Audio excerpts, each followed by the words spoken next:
About 20 years ago, the top band in Mongolia came to Singapore looking for a studio. And after scouting around Singapore, they decided to use my place. Their band was called Chematon. It's a 4-piece boy band, really good band. We did 2 albums for them, and then those 2 albums, every song went #1. And from there, my name became a household name in Mongolia. So a lot of the Mongolian artists came to me after that. One of them who came was this guy named Dashka. He is the person who started The Hu.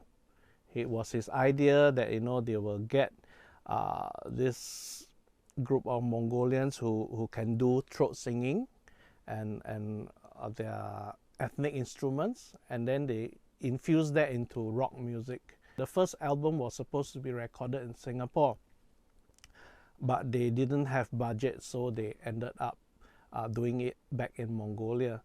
And I understand that album is so massively popular, especially in USA and Europe. This year, Dashka called me again and he asked if I would work on his song. So I mixed one of the songs called Black Thunder. I think it was a testing ground for me. They wanted to check me out and see if my mix was good enough.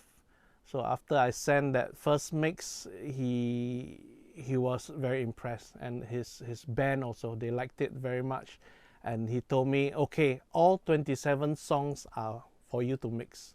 So I was like, whoo!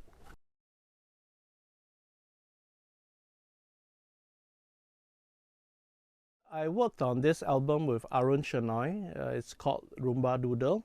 I think that was back in 2012. And that album was tough because Arun is kind of a perfectionist. Arun's dream, I think, has always been to get a Grammy nomination or to win one. He called me one morning and then he told me we were nominated for the Best Instrumental Album next to Chris Botti and Larry Carlton, people whom I really look up to. Grammy nomination has been good for me. I guess people trust me more to do their work knowing that I've got this. I started my music career early. I picked up the drums at 15. I was in Sec 3 in Montfort School. We actually started gigging and we were only 17 years old. Yeah, probably the youngest professional band that time.